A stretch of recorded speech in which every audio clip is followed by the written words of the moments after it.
Tarde. Nesta mesa, então, nós temos uma responsabilidade de trazer à tona algumas discussões, ou pelo menos alguns elementos da pesquisa, das pesquisas que estão sendo desenvolvidas no núcleo UNC, né? Então, cada núcleo das três parceiras tem uma particularidade. Quando nós propusemos esse grande projeto, tecido a várias mãos, e recuperando dos fundamentos do Programa de Mestrado em Desenvolvimento Regional, é também se dedicar bastante a evidenciar a cultura. Depois desses 2 anos, desse ano e meio e das falas de ontem, eu fico quase com medo de falar isso, sabe? Da cultura, dos seus elementos, etc. E tal. Eu acho que agora está na hora de começar a estudar, né, a cultura. Mas, enfim, na proposta do programa de mestrado, fala-se nos aspectos constitutivos do desenvolvimento. E a cultura como um elemento que congrega os demais e, por si só, é um dos elementos. Então, nos objetivos do programa existe um recorte bastante importante, porque é próprio da nossa paisagem cultural, né, que são as ferrovias. Já se estudou as ferrovias pelo professor Nilson Tomé, pelo professor Goulart Filho da UNESC e outras pessoas que já se dedicaram a estudar as ferrovias.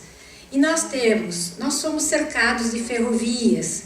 Elas estão presentes na nossa trilha cotidiana, nos 2 municípios que estão aqui representados, que há campus da UNC, Mafra e Canoinhas, nós vivemos cruzando as ferrovias. Então, elas estão ali como algo muito assim, o tempo inteiro nos mostrando, né, um elemento importante do passado no presente, que teve um papel e que não tem mais e que precisa ser revisto.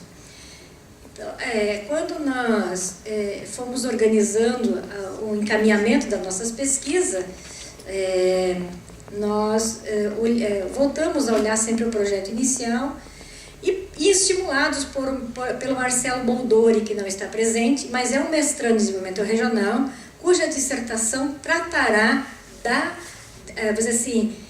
das ferrovias e a sua influência no desenvolvimento econômico. Ele é advogado, ele é um dos integrantes da ONG Amigos do Trem, né? E ele tem essa preocupação de que maneira as ferrovias produzindo contribuições para o desenvolvimento econômico ou desenvolvimento econômico.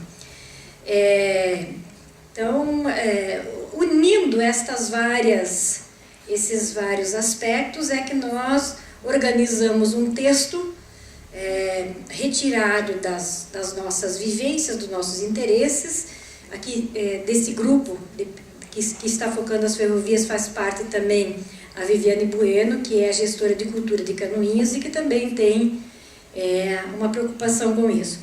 Então, o trecho completo da ferrovia, cujo estudo do Marcelo Boldori se dedicará, é Porto União Piratuba. E nós retiramos deste estudo mais amplo, que está na sua parte intermediária para a qualificação já, um trecho menor. Então, nós organizamos o texto que aqui mostramos. Que aqui mostraremos pela Sirene, que fará então a exposição do que nós escrevemos para este momento, para este encontro, para essa etapa das nossas exposições. As ferrovias têm sido objeto de polêmica há muito tempo, desde que eu estou em Canoinhas, há quase 16 anos, que hora ou outra se houve uma manifestação a respeito de indignação e de interesse de indignação pelo seu estado e de interesse pela sua revitalização. Não percebo que muita coisa tenha acontecido, salvo alguns trechos. Esses trechos serão focados pela dissertação do Marcelo, mas o nosso trecho em especial é um que está compreendido nesta rota que os amigos do trem farão, que os amigos dos trens estão fazendo a intervenção como uma organização da sociedade civil e da comunidade mais próxima do trecho do município de Porto União, né? E como uma comunidade que entendeu este elemento patrimonial ali, né? Sempre instigando uma revalorização. Então é um pouco dessa trajetória dos seus. Nós colocamos no título, inclusive, são 100 anos de existência, né? Então, nesses 100 anos, ela já teve o seu ciclo de auges e decadências, como o nosso texto mostrará. Então, para apresentar o texto propriamente dito, eu passo a palavra a Sirene. Boa tarde a todos. Não sou muito de falar sentado, vamos ver se consigo ficar sentada todo o tempo, né? Então, a nossa apresentação tem como título Um século da Ferrovia do Contestado, da construção até a sua desativação. É um trabalho do grupo, né? Já foi mencionado, eu, o Marcelo, a Maria Luísa e a Viviane. Essa apresentação tem como objetivo estudar um século da utilização da Ferrovia do Contestado no trajeto Três Barras Caçador, no estado de Santa Catarina. Tem como objetivos específicos reidentificar o trajeto conhecido como Ferrovia do Contestado, que é apresentado pela historiografia atual, e tornar-se um referencial para subsidiar estudos que abordem as suas potencialidades turísticas, econômicas e culturais. Um século da Ferrovia do Contestado, ela apresenta sua forma e motivos da sua construção, até as circunstâncias de sua desativação. Ali a gente vê uma imagem que é da época, né, do início, quando os soldados paranaenses a caminho do Contestado, João Gualberto é o segundo a partir da direita. Quem foi João Gualberto? João Gualberto foi um dos coronéis que estiveram à frente, né, um coronel paranaense, esteve à frente das batalhas e que morreu justamente nessa região em batalha. Nessa trajetória se narram os fatos mais relevantes do período e também a importância para o progresso do desenvolvimento socioeconômico do território limitado no trajeto Três Barras Caçador. Ali nós vemos mais duas imagens, né, bem também do período da construção, né, e dos trabalhadores, operários, assim por diante. Bom, vou apresentar para vocês, então, assim, muito rapidamente, porque a guerra do contestado, a questão do contestado, que nós já comentamos em outros episódios, mas, na verdade, foi uma questão de briga por limites territoriais entre o estado de Santa Catarina e o estado do Paraná. Nós vamos ver que isso aparece muito bem depois na questão ali Porto União, União da Vitória, né? Essa região foi abrangeu todos esses municípios, né? São 16 municípios. Nós podemos ver que foi uma área bastante grande de conflito, então isso está marcado, apesar do não conhecimento, às vezes, por muitas pessoas da própria região dessa guerra, ou dessa questão, né, mas que hoje está sendo revitalizado, com a questão de a nossa universidade ter no seu nome Universidade do Contestado, isso fez com que aflorasse e começasse a ser discutido toda a importância histórico-cultural desse movimento, dessa questão acontecida no estado de Santa Catarina e no Paraná, no sul do Paraná. Nós vamos especificamente focar, né, a região do Contestado, que corresponde aos municípios de Irineuópolis, Porto União, Matos Costa, Calmão, Caçador, Irati, Três Barras, Canoinhas, Mafra e Itaiópolis. Na verdade, o recorte que nós fazemos é entre Porto União e Caçador, que fica a questão ali do Calmão, Caçador, Irani, né, e Matos Costas. Falar um pouquinho do histórico da ferrovia. Os municípios da região do Contestado são unidos pela Estrada de Ferro São Paulo-Rio Grande. Então, a nossa história enquanto ferrovia, ela é quase que nacional, né? Dá para você dizer que nós fazemos parte do contexto nacional. Então, aqui mais duas imagens da época. Pode passar, por favor. A ferrovia foi projetada em 1887, que ligava Itararé, em São Paulo, a Santa Maria, no Rio Grande do Sul, unindo assim as províncias do Paraná, Santa Catarina e Rio Grande do Sul. Eu coloquei ali um mapa só para vocês terem a noção da extensão dessa estrada de ferro, do seu veio principal, e sabendo-se que desse veio principal tem muitos outros secundários que ligam as pequenas cidades que também fazem parte do estudo. Então, ó, vem desde Itararé até Santa Maria. E dá para ver ali toda aquela parte em rosa no estado de Santa Catarina, que foi a região do contestado, né, que ele teve seus respingos em vários outros municípios. Pode passar.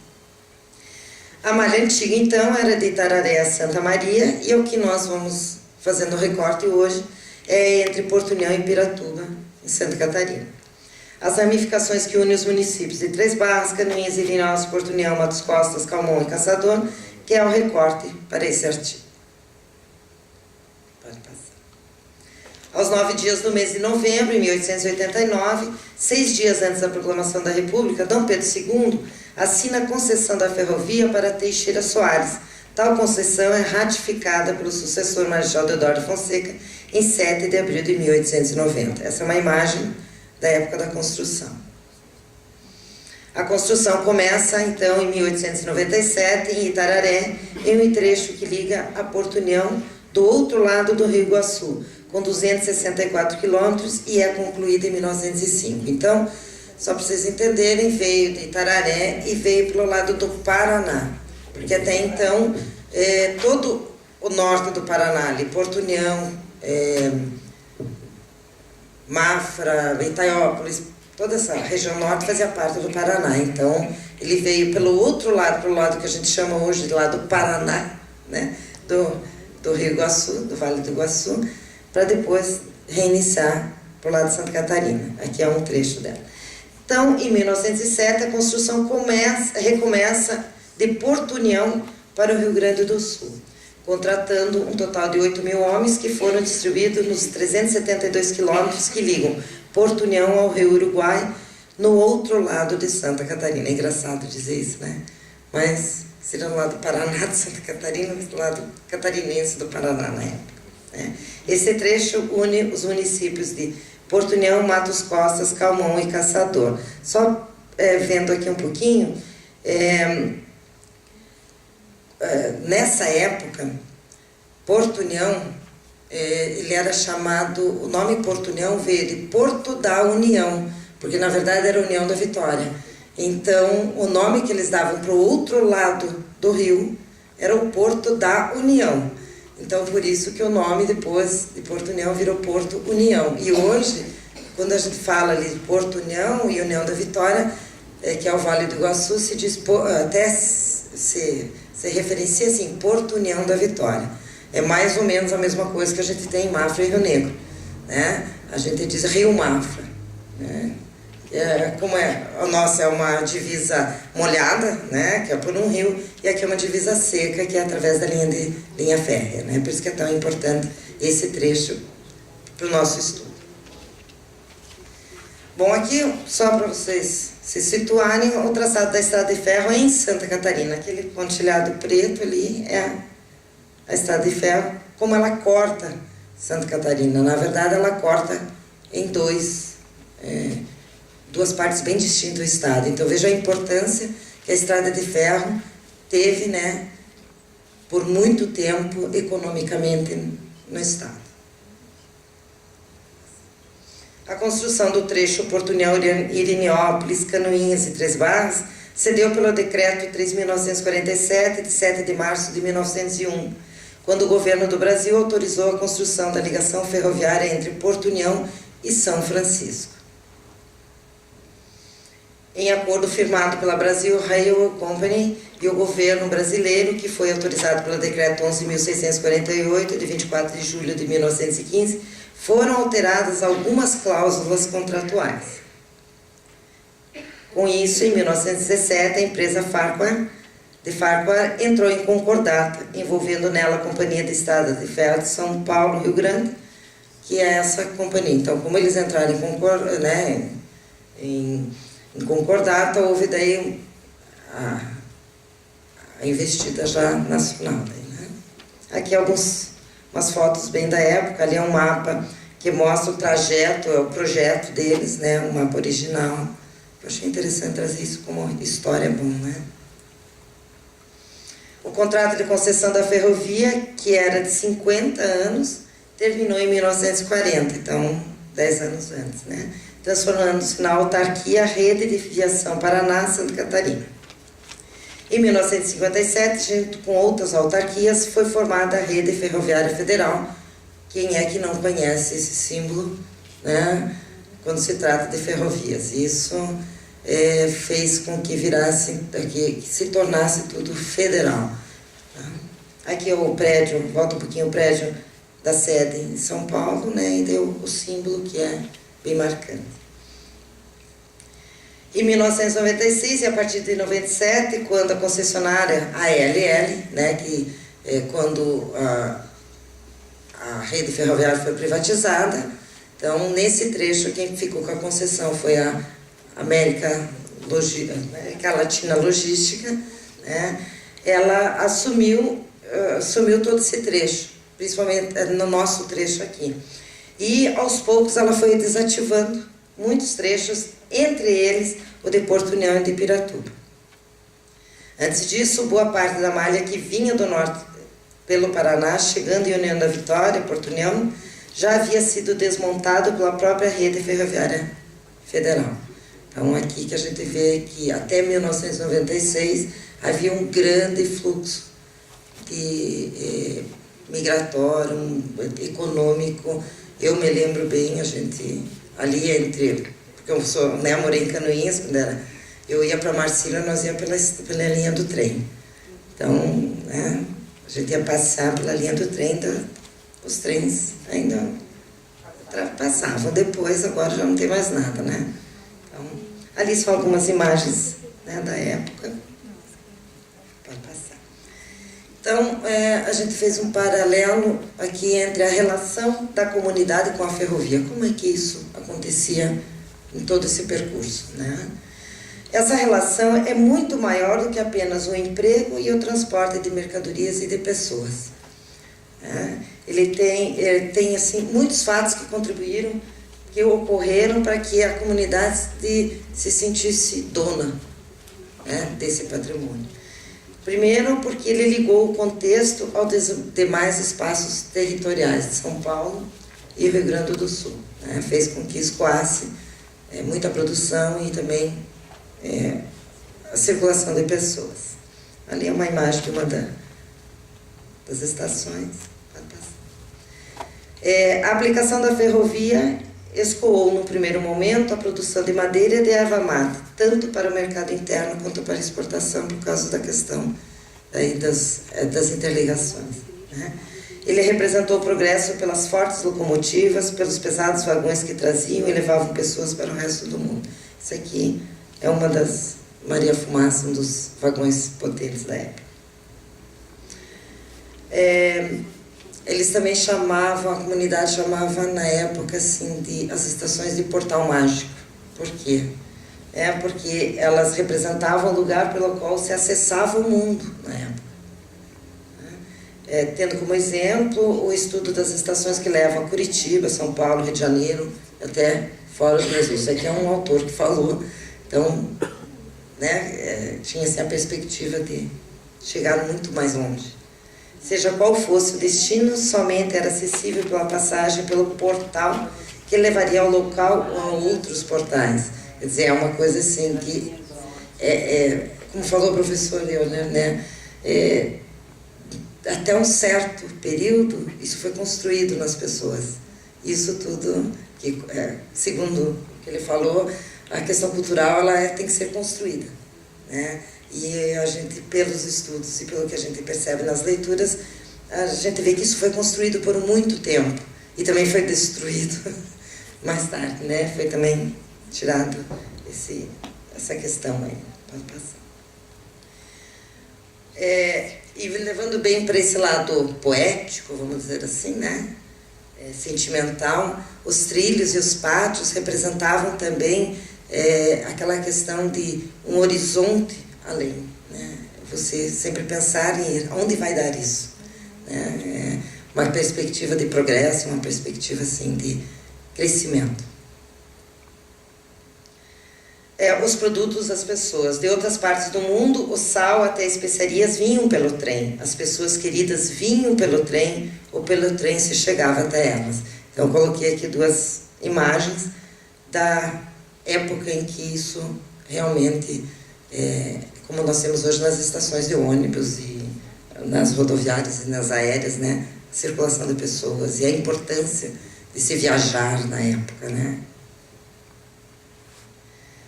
Também a vinda de pessoas ilustres, né? Presidentes brasileiros vinham pelo trem, como, por exemplo, Getúlio Vargas e Afonso Pena, e até o presidente americano, Theodore Roosevelt, veio de trem e esteve em Porto União em 1913 para verificar obras da Estrada de Ferro. Vejam a importância, né, que tem isso então, historicamente.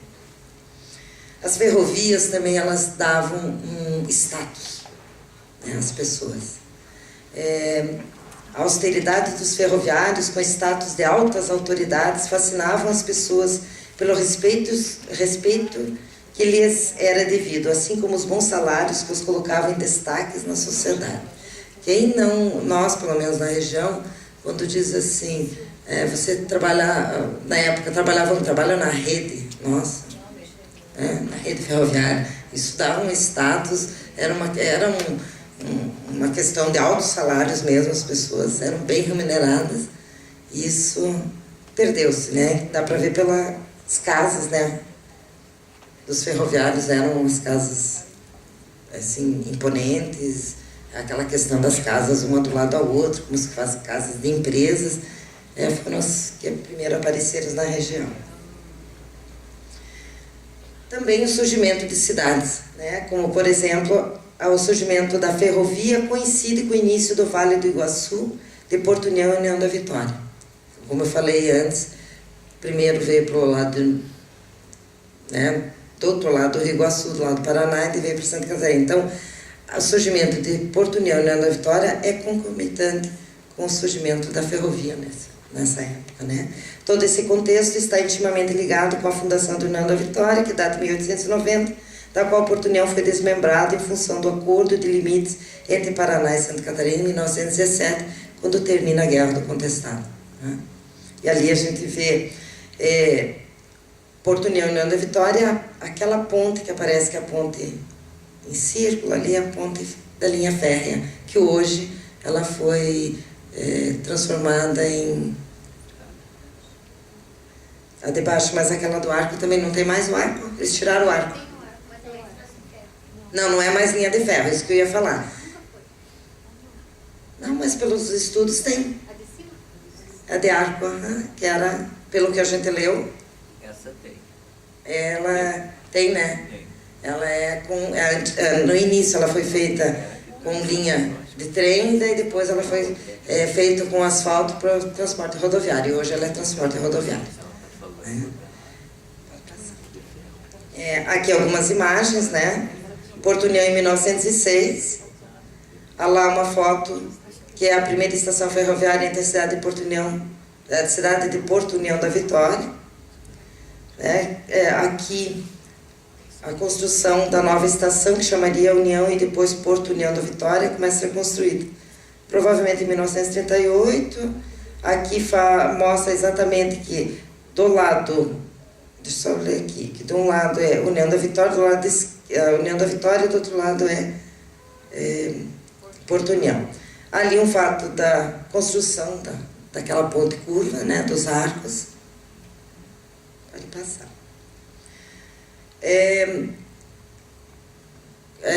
A linha de ferro também é um bem patrimonial, né? Então, o povo tem a percepção de que a ferrovia se trata de patrimônio dessas cidades, um patrimônio público que, longe de pertencer ao Estado, pertence a cada cidadão do Vale do Iguaçu, como também são conhecidas as duas cidades.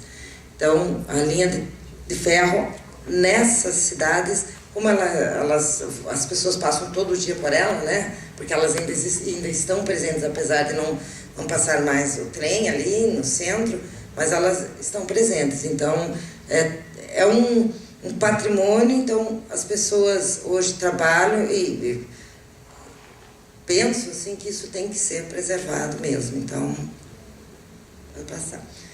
Bom, alguns fatos que levaram ao seu abandono, né? Então, porque se era tão importante, por que foi abandonado? Né? Se teve um progresso por tanto tempo, por que foi então abandonado? Depois da privatização, em 1996, a concessionária entendeu que o trecho que liga Mafra até Piratuba não era viável economicamente e, em 1997, desativou esse trecho. Então, tem alguns trechos que são ativados, mas esse especificamente não mais. A partir de então, o trecho começou a deteriorar-se e a ser vandalizado. Casas da antiga rede ferroviária foram ocupadas, assim como estações e armazéns. Inúmeros imóveis foram depredados e outros tantos ruíram por falta de conservação, apesar da obrigação da concessionária em manter conservados e operacionais tais patrimônios. Quer dizer, apesar de, no contrato, quando a gente lê o contrato, a gente vê que eles assumiram todo, mesmo os trechos que não teriam tráfego, mas que seriam conservados. E isso não aconteceu. Com isso, então, alguns grupos começaram a se movimentar para que isso não morresse, para que fosse preservado, para que fosse cuidado, porque já que a cidade considera como um patrimônio, isso tem que ser preservado. Então, especificamente pensando no trecho Portunhão e Piratuba, a gente tem ali dois momentos importantes. O primeiro foi quando Antônio Xavier Paes, que é o delegado dos sindicatos ferroviários de Portunhão, conversa com seus pares sobre as providências a serem tomadas pelas vidas de cada um deles que estavam naquele patrimônio e estavam se desintegrando no descaso da concessionária, que tinha o dever de zelar pelo patrimônio, conforme consta no contrato de concessão. Então, com isso, reativou novamente, né, essas reuniões, eles começam são os amigos do trem, né, se organizar. Daí teve um segundo momento, quando um professor universitário, Bernardo Knapi, que havia projetado e construído um veículo tracionado a pedais para a locomoção nos trilhos, com capacidade para 6 pessoas, e havia, com sua equipe, começado a explorar o trecho de Portunhão e Piratuba. Então, eles começaram a fazer passeios para que as pessoas vissem, né, qual era esse trajeto mesmo, e até Caçador, né? Porque Piratuba fica bem próximo a Caçador, né? São águas termais, então esse trecho aqui, ó. Né? Não, olha, não achei. Nós vamos tentar contactar. O Marcelo tem, né? Ele não me repassou, ele que está fazendo a pesquisa, mas eu procurei bastante e não achei. Então eu acho que é interessante. Eu também fiquei muito curiosa em querer saber como é que é esse veículo, né? Porque quando eu procurei, eu vi assim muito carro, onde foi adaptado no lugar das rodas, aquele para andar no trilho, né? As rodas do trem. Mas eu não sei qual é que é o modelo desse. Tá? Então, o movimento da comunidade, com isso, né, essas duas frentes se uniram e, com o apoio do município de Portunhão, criou a Associação dos Amigos do Trem de Portunhão e União da Vitória, que começou a desenvolver uma série de trabalhos por meio de seus voluntários, que no primeiro deles foi a limpeza da ferrovia do município. Então aqui uma das reuniões, né, uma foto da reunião, mostrando que há um interesse e que tem gente que está preocupado em preservar e reativar, já que ainda não tiraram os trilhos, né? Como aconteceu. Foi na ONC, né? Na ONC de Portunhão. Com recursos do governo federal, uma locomotiva a vapor que estava numa praça foi recuperada e passou a tracionar um vagão voltando a existir uma composição ferroviária em funcionamento no Vale do Iguaçu. Eles fazem passeios turísticos todo mês, né? Uma vez por mês lá no trajeto. Então, a gente vê que esse grupo já está conseguindo, né, fazer alguma coisa e pelo que a gente percebe vai reativar, né, com certeza, nem que seja para o lado turístico, né. Atualmente, com a recuperação, então, são realizados os passeios, como eu falei, né. Essa é a foto de um dos passeios, para a gente ver que é bem, como eles está bem limpinho, né, como eles estão com isso conseguindo conservar e fazer uso, né, porque como a gente diz, todo bem que é preservado tem que ser usado, né?